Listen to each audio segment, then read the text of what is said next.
4 वर्षाच्या मुलीचा खून करते. हो. एक आई म्हणजे खूप गोष्टी आहेत. एक 14 वर्षाची मुलगी आहे, नाव नाही सांगत, तिचं म्हणजे काउन्सिलिंग करताना, म्हणजे मी काउन्सिलिंग देखील करते.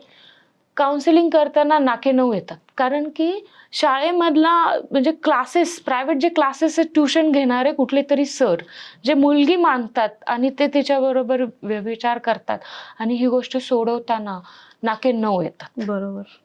अशा 2-3 गोष्टी आहेत. एक 14 वर्षाची मुलगी आहे, जिला 18 वर्षाचा मुलगा अतिरेक करतो आणि ते सॉल्व्ह करताना 14 खूपच सांगितले, 7 वर्षाची मुलगी आहे. नॉन महाराष्ट्रीयन आहेत, हिंदी भाषिक आहे.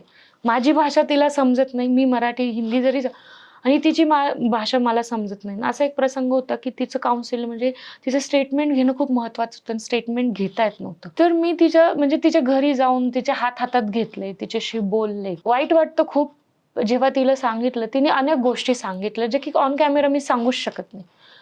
तर अभिलाषा, मला असं वाटतं, की आपण जर म्हणजे अंगावर काटा येतो, की आपण आपल्या आईने जसं आपल्याला खूप फ्रीडम दिलं. म्हणजे मी तर 12-12 वाजेपर्यंत नाटकातले प्रयोग वगैरे करून आम्हाला घरी यायला 11 वाजायचे. तरी पण आपण खूप सुखी होतो आणि म्हणजे निर्भीड होतो, सेफ होतो. पण आता दिवसाढवळ्या ह्या गोष्टी घडतात. खूपच भीतीदायक आहे. त्या मुलीला जेव्हा मी विश्वासात घेतलं, त्याच्यानंतर ती स्टेटमेंट देऊ शकली.